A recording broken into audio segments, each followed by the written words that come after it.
Greetings from Cardiff, but today I'm going to talk from the point of view of Bordeaux. But the larger question, and this is a major concern, or it might be a minority interest, in the self-improving dimension of social media today. And what is that? That is the person who has too many niches, who has too many interests, sometimes competing ones, and find confronted with the idea that you'd niche down to one thing that you're particularly good at and specialize in that. Great.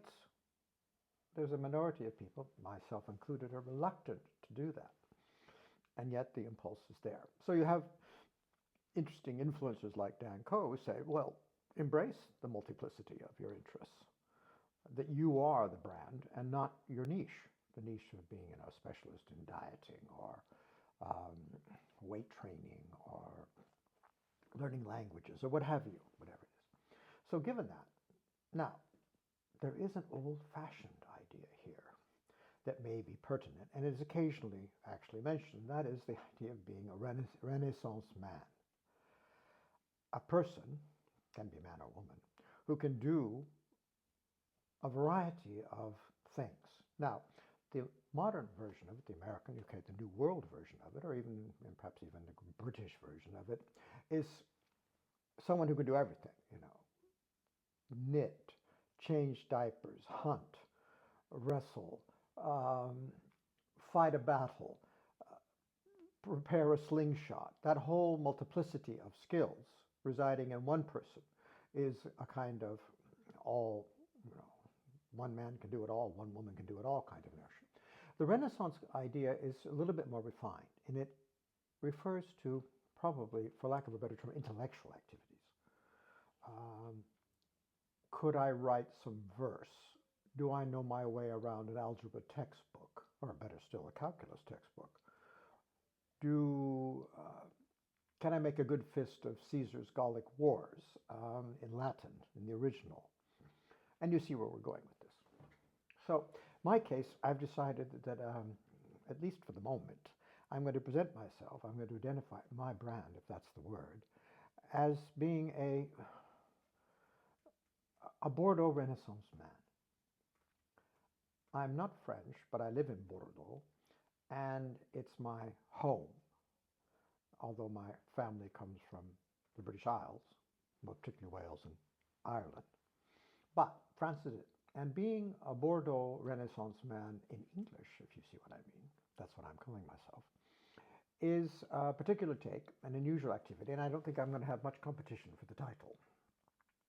But it does mean that I have a multiplicity of interests, as the podcast variety reveals, and I intend to pursue that, to do series of subjects, quite diverse, sometimes more related than they might appear, and other times completely unrelated, which will allow me to skate over, glide through, address, feed on my varied interests, and talk to you about them. Now, modern social media does have an emphasis on experience here, but one of the things about having a niche of this, that, or the other kind is that you can tell people how you did it. I mean, for example, the classic discovery is that you have a sort of a niche in mind, and you end up talking about how you learn to do YouTube videos, or social media, all that follows from the editing, the mics, the courage in front of the camera. All these things become a task in themselves, and as you've made this journey, if I am making this journey, one of the temptations is to talk about it and help others make that journey.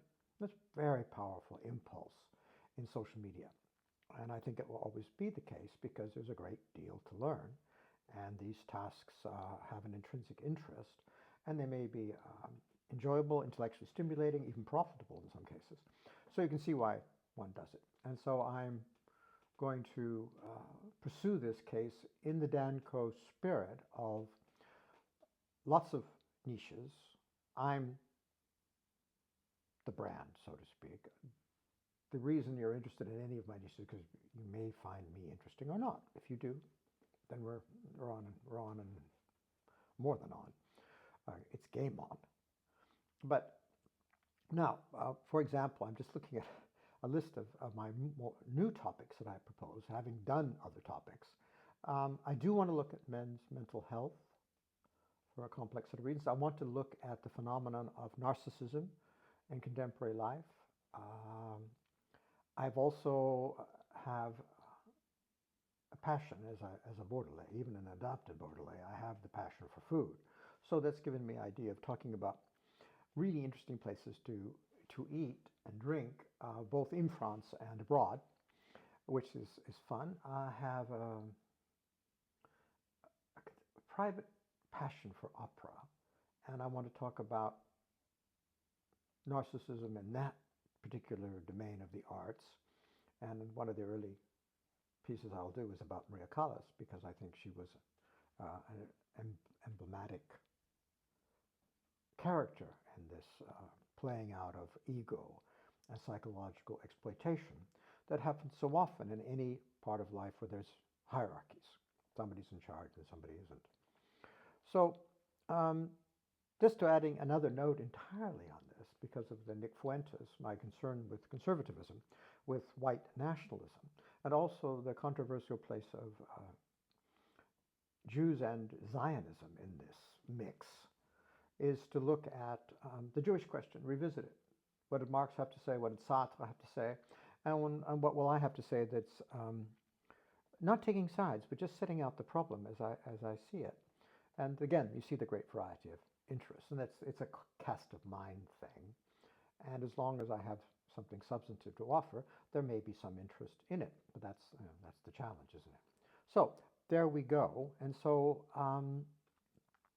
I think if I had a subtitle which captures, gives an edge, a refinement to the idea of being a Bordeaux Renaissance man, it would be Social Media Exuberance at 77.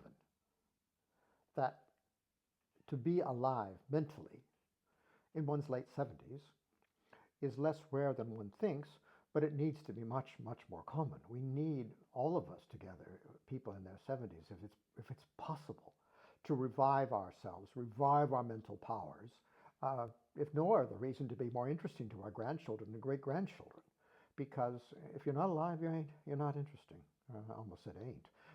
That's quoting somebody else famous in this little industry of antiques who do social media. But this broad notion of playing a full, productive role in a society where you're learning a lot of things you didn't have to learn as a child, and therefore it's more challenging to learn because you didn't learn them as a child, that are the reverse, which is interesting, is you bring a set of skills that have been lost because of what has changed. I mean, I'm struck by how well I read.